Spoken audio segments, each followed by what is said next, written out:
माझं नाव गंगाधर लक्ष्मण गुट्टे. मी दीपनगरला राहतो. माझ्या आईचं नाव आहे मंडाबाई लक्ष्मण गुट्टे, जी कॅन्सर रुग्ण आहे. तिला रेक्टमचा कॅन्सर होता. मी 28/2/2025 रोजी चांडक हॉस्पिटल या ठिकाणी माझ्या आईला संध्याकाळी ॲडमिट केलं. ॲडमिट केल्यानंतर माझ्या आईचं 1 तारखेला ऑपरेशन झालं. ऑपरेशन झाल्यानंतर पहिलं ऑपरेशन फेल झालं. फेल झाल्यानंतर मला दुसरं ऑपरेशन करावं लागलं. दुसरं ऑपरेशन केल्यानंतरही भरपूर कॉम्प्लिकेशन निर्माण झाले. त्याच्यानंतर कॉम्प्लिकेशन करता करता डॉक्टरांनी आम्हाला कसं फसवलं किंवा मेडिकलनं कसं फसवलं, त्याच्यानंतर अधिकारी त्यांना कशा प्रकारे सपोर्ट करतायत याचा खुलासा मी आज या ठिकाणी करणार आहे. आज या ठिकाणी चांडक हॉस्पिटलने माझ्या नावाचे ब्रेकअप बिलं 2 बनवलेले आहेत. एका बिलामध्ये 14 दिवस ॲडमिट आहे, दुसऱ्या बिलामध्ये 17 दिवस ॲडमिट आहे. दोन्हीची ग्रॉस अमाऊंट ही सारखी आहे. तसंच चांडक फार्मा LLP जे चांडक हॉस्पिटलचंच मेडिकल आहे, त्यांच्या अंतर्गत येतं ते. त्याच्यामध्ये माझ्या आईच्या नावानं 10 बिलं वेगळी बनवलेली आहेत. त्याच्यानंतर 38 बिलं जे माझ्या आईच्या नावावर पण आहेत आणि त्याच्यातली 14 ते 15 बिलं जनाबाई अरुण चौधरी यांच्या नावावर पण आहेत, ज्यामध्ये दोन्हीचा बिल नंबर सारखा आहे, त्याच्यानंतर अमाऊंट सारखी आहे, वेळ सारखी आहे आणि ट्रीटमेंट सुद्धा सारखी आहे. तर या प्रकरणाची चौकशी करण्यासाठी मी 17/7/2025 रोजी सिव्हिल सर्जन, आयुक्त, मुख्यमंत्री, आरोग्यमंत्री, अन्न व औषध प्रशासन मंत्री आणि सहाय्यक आयुक्त व सहआयुक्त यांच्याकडे रितसर कंप्लेंट नोंदवल्या होत्या. त्याच्यानंतर सहाय्यक आयुक्त आणि जळगावचे ड्रग इन्स्पेक्टर आसवार साहेब यांनी काही चौकशी अंती काही रिझल्ट काढला, ज्याच्यामध्ये मेडिकलला पूर्णपणे सपोर्ट करण्याचा प्रयत्न केलेला आहे. ज्यामध्ये डुप्लिकेट बिलं जे माझ्याजवळ आहेत मी त्यांना सबमिट केले. त्यांचं असं म्हणणं आहे की त्याचे ओरिजिनल बिलं द्या. बरं, ओरिजिनल बिलं जर आज चांडक फार्माच्या स्टेटमेंटमध्ये जर बिलांचे नंबर आहेत, अमाऊंट आहे, तर ते बिलं डुप्लिकेट आहेत का? नाही. जर हे बिलं डुप्लिकेट आहेत तर मग ओरिजिनल बिलं कोणते आहेत? जर ओरिजिनल बिलं यांच्याजवळ अवेलेबल आहेत तर ते मला सबमिट का करत नाहीत किंवा का देत नाहीयेत? माझ्या आईच्या ट्रीटमेंटमध्ये की चांडक हॉस्पिटलने खूप मोठा फ्रॉड केलेला आहे. माझ्या नावच्या कॅश रिसिप्ट, ज्या रिफंडच्या रिसिप्ट आहेत ह्या सुद्धा डुप्लिकेट आहेत. त्याच्यानंतर ट्रीटमेंटच्या काही बिल असे आहेत चांडक फार्माकडून मी परचेस केलेलं आहे, त्याचं प्रिस्क्रिप्शन माझ्याजवळ आहे आणि त्याचे बिलं सुद्धा माझ्याजवळ आहे. पण सदरील बिलांचा माझ्या हिस्ट्रीमध्ये उल्लेखच नाही आहे. मग ती टॅबलेट, ती औषधी किंवा त्या कशासाठी मागवल्या होत्या आणि त्या कुठे गेल्या, ह्या गोष्टी खूप मोठा याच्यामध्ये डिफरन्स आहे, हिस्ट्रीमध्ये डिफरन्स आहे. आणि भरपूर गोष्टी अशा आहेत की याच्यातून खूप मोठा एक कट हे होऊ शकतो. त्याच्यानंतर मी मागच्या 2 महिन्यापूर्वी जानेवारी 2026 या रोजी अन्न व औषध प्रशासन विभागाचं जे ऑफिस आहे जळगावचं, या ठिकाणी आमरण उपोषण केलं माझ्या आईसोबत उपोषण केल्यानंतर त्या ठिकाणी मला 1-2 महिन्याचं त्यांनी तात्पुरतं तुम्ही उपोषण मागे घ्या, आम्ही तुम्हाला न्याय देऊ. न्याय दिल्यानंतर त्यांनी एक मला लेटर दिलं, ज्या लेटरमध्ये त्यांनी सांगितलं होतं की 2 महिन्यात आम्ही तुम्हाला सर्व प्रकरणाची चौकशी करून अहवाल देऊ. पण आज 2 महिन्यात उलटून सुद्धा त्यांनी कुठल्याही प्रकारची चौकशी किंवा माझ्याशी पत्रव्यवहार केलेला नाहीये.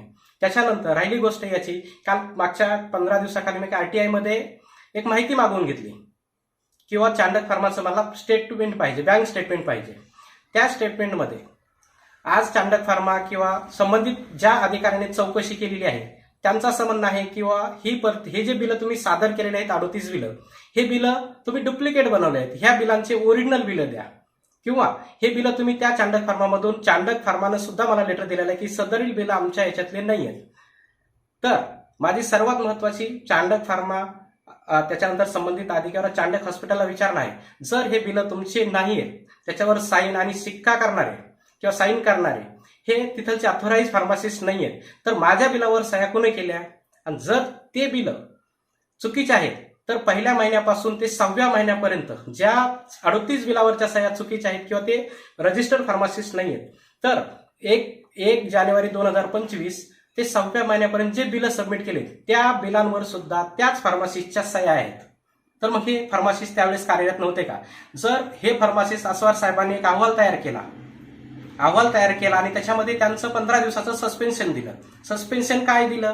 किंवा संबंधित प्रकरणात कुठंतरी त्यांचा रजिस्टर्ड बोर्ड नव्हता, फार्मासिस्ट नव्हता किंवा कुठला तरी फॉर्म नव्हता, याच्यामुळे त्यांनी त्यांचं सस्पेन्शन केलेलं आहे. पण हे साफ चुकीचं आहे. आसवार साहेब या गोष्टी सर्वपणे मेडिकलला सपोर्ट करण्याचा प्रयत्न करत आहे आणि संबंधित गुन्ह्यामध्ये तितकाच त्यांचा सुद्धा हात आहे.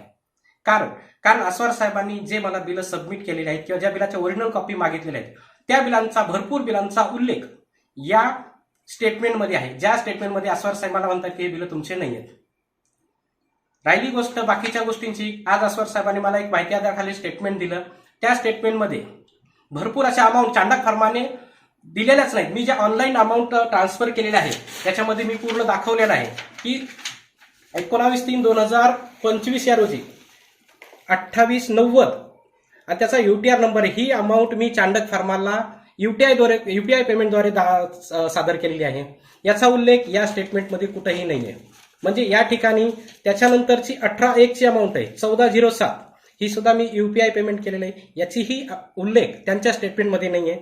त्याच्यानंतर 18/1/2025 14,000 ही अमाऊंट मी चांडक फार्माला दिलेली आहे, या अमाऊंटचा सुद्धा याच्यामध्ये उल्लेख नाही आहे.